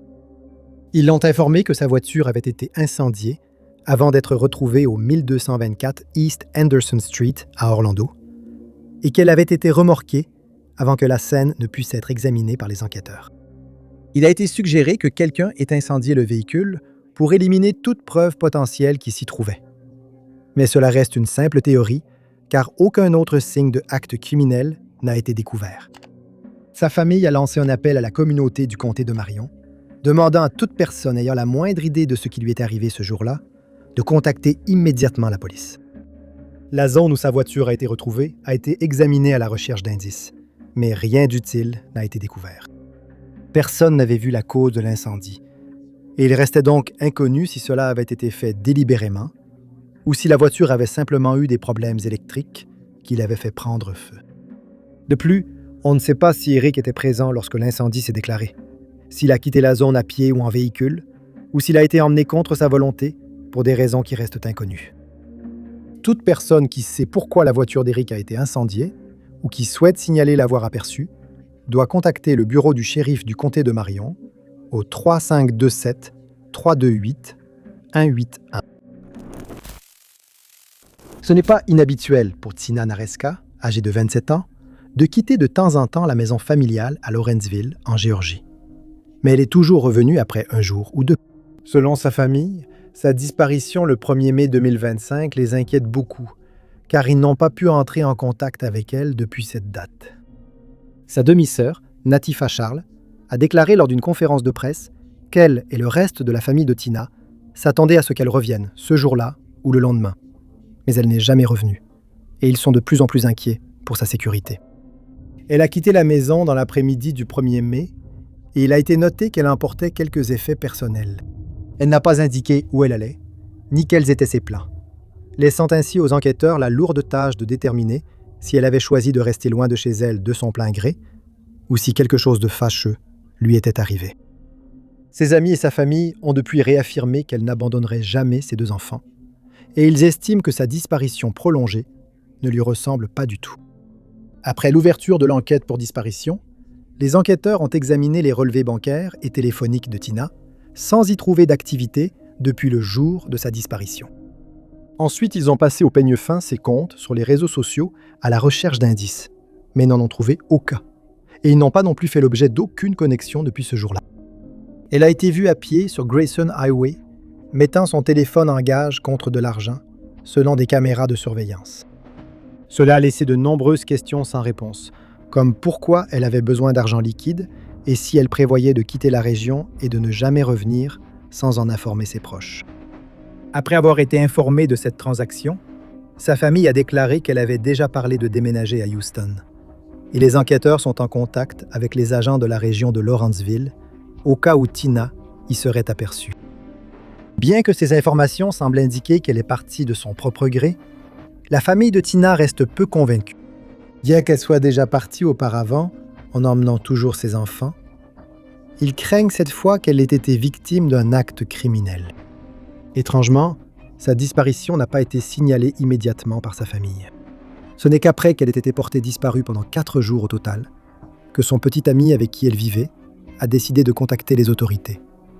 Et il n'a pas expliqué pourquoi il a attendu aussi longtemps avant d'agir.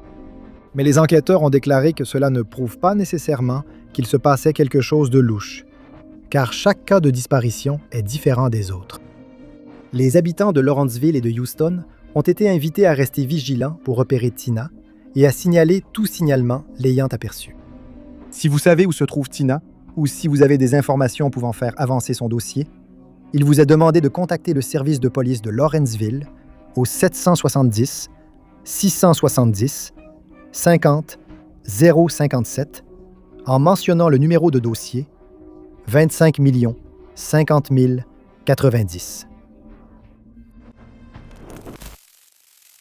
Ashley Moore, âgée de 26 ans, reste introuvable, malgré les efforts déployés par sa famille et les enquêteurs pour la retrouver.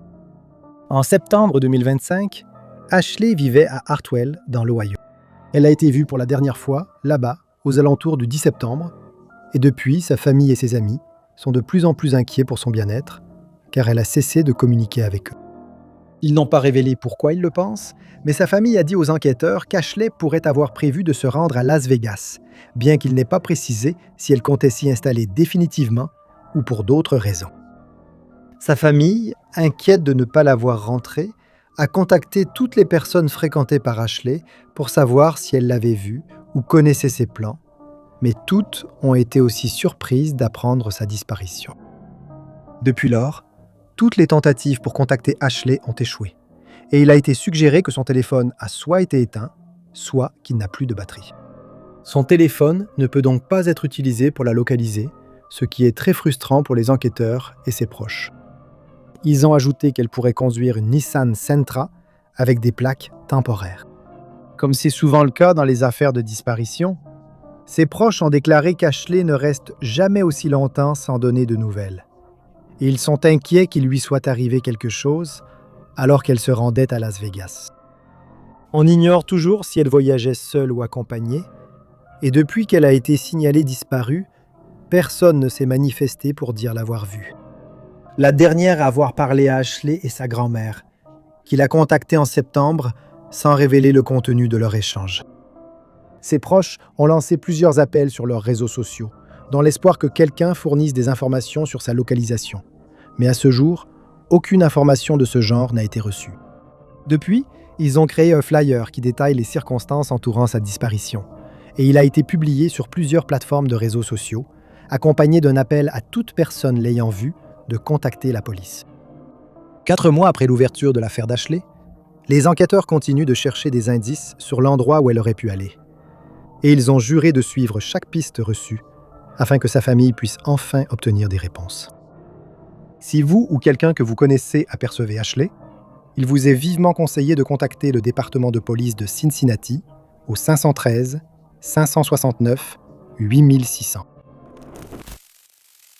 Il est frappant de voir combien de personnes meurent chaque année à cause de violences auxquelles elles n'ont pas participé. C'est exactement ce qui est arrivé à Cole Lapowski, âgé de 26 ans, lorsqu'il a perdu la vie le 29 juin 2025. Et son agresseur n'a pas encore été identifié à ce jour. La police de Toledo, dans l'Ohio, a déclaré que, lors de la nuit en question, elle avait été appelée à une adresse sur Lincolnshire Boulevard, où un témoin avait signalé que quelqu'un avait fait usage d'une arme à feu et blessé un passant innocent dans l'incident. Lorsque les enquêteurs sont arrivés sur les lieux, ils ont trouvé Cole allongé au sol. Et il a été établi qu'il avait été blessé par une seule balle à la tête. Il a été transporté d'urgence dans un hôpital de la région après avoir reçu des soins sur place. Et les médecins ont tout fait pour lui sauver la vie. Mais malheureusement, leurs efforts ont été vains. Et Cole est décédé. On apprendra plus tard que Cole et sa fiancée rentraient chez eux après s'être arrêtés dans un Taco Bell local. Alors qu'ils passaient devant la résidence en question, quelqu'un a tiré avec une arme à feu pour des raisons inconnues, et Cole a été touché. Les autorités ont ensuite déclaré qu'un groupe de personnes faisait la fête à cette adresse, qui est un Airbnb, et ils pensent qu'une dispute a éclaté entre 2 ou plusieurs participants. La bagarre a dégénéré en violence, et plusieurs coups de feu ont été tirés, ce qui a entraîné la blessure de Cole. Un voisin a déclaré qu'avant la fête, une femme avait frappé à sa porte pour le prévenir qu'elle organiserait une fête dans le quartier plus tard. Il a ajouté qu'en quelques heures, jusqu'à 150 personnes étaient arrivées et qu'il était devenu impossible de circuler dans la rue puisque la fête s'était étendue sur la chaussée. Il était évident que les participants à la fête avaient beaucoup bu d'alcool, puisque la police est revenue plus tard pour récupérer plusieurs téléphones portables qui avaient été oubliés. Les enquêteurs ont ensuite été informés qu'un deuxième homme était arrivé à l'hôpital après avoir été frappé. Et il a été déterminé qu'il avait également été blessé lors de la fête, probablement par le même agresseur, et il s'est complètement rétabli. Comme il y avait beaucoup de monde présent lors de l'incident, quelqu'un à la fête a forcément vu qui a tiré avec l'arme à feu. Mais personne ne s'est manifesté. Soit parce qu'ils protègent le coupable, soit parce qu'ils craignent des représailles. Aucune information supplémentaire n'a été reçue, et la police a demandé à toute personne présente à la fête cette nuit-là, ou ayant des informations à partager sur l'agresseur, de se manifester afin que justice soit rendue dans l'affaire de Cole. Après l'attaque, les parents de Cole ont poursuivi Jennifer Wolfe, propriétaire de l'Airbnb, pour décès injustifié. Ils ont affirmé qu'elle n'avait pas été assez diligente en organisant la fête et qu'elle était indirectement responsable de la mort de Cole. Ils ont affirmé que Wolfe n'avait pas surveillé le nombre de participants qui se tenaient juste au bout de la rue de la maison de Cole. De plus, ils ont allégué qu'elle n'avait pas assuré la sécurité des participants à la fête et de la communauté environnante. Et ils estiment avoir droit à une indemnisation de 25 millions de dollars, ainsi qu'à 10 millions supplémentaires en dommages d'intérêt punitifs. Si vous savez qui est responsable de la mort de Cole, ou si vous pouvez fournir à la police des informations utiles sur son affaire, il vous est demandé de contacter Crime Stoppers au 419-255-1111. Au 419-255-1111.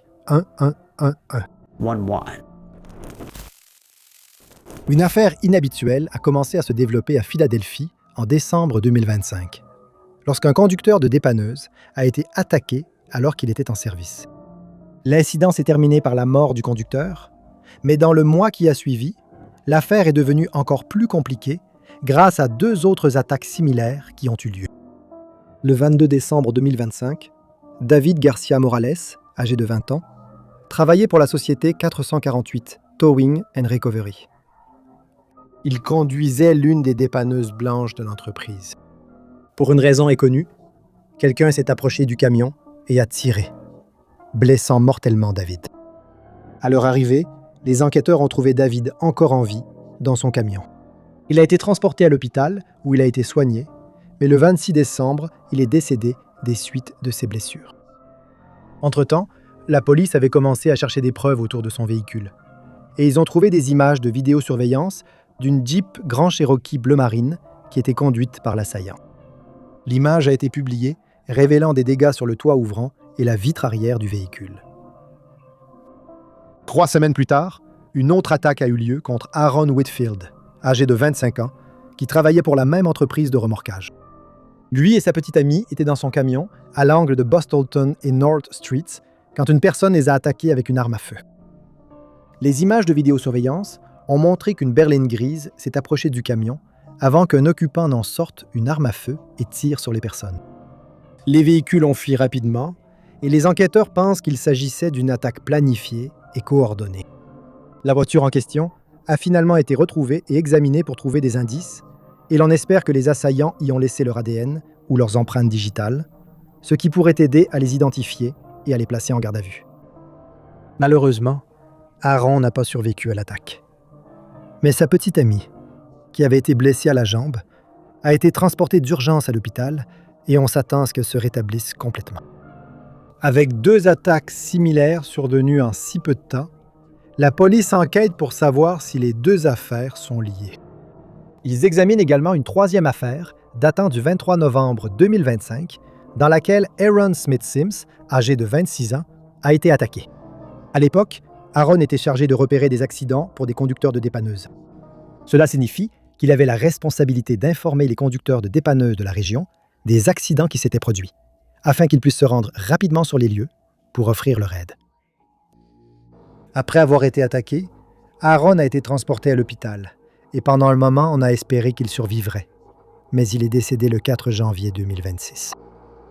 Les 3 victimes travaillaient pour la même entreprise de remorquage. Et puisque les attaques contre eux étaient si similaires, il a été suggéré que quelqu'un ayant une rancune contre l'entreprise mène ces attaques, mais cela reste à prouver. La police a aussi évoqué une possible guerre de territoire dans la région. Par le passé, les entreprises de remorquage à Philadelphie se sont affrontées au sujet des zones que chacune devait couvrir. Et dans certains cas, ces différends ont dégénéré en violence. À ce jour, aucun témoin ne s'est manifesté. Et malgré les images de vidéosurveillance retrouvées, aucun suspect n'a été identifié. Toute personne ayant des informations sur ces attaques est priée de transmettre un renseignement en appelant le 215-686-8477. Merci beaucoup à tous d'avoir regardé. Si vous avez aimé cette vidéo, n'oubliez pas d'appuyer sur le bouton j'aime. N'oubliez pas non plus de vous abonner et de cliquer sur la cloche de notification pour rester informé de toutes nos prochaines vidéos. Mais moi, c'est Top 5 Unknowns et je vous retrouve dans la prochaine vidéo.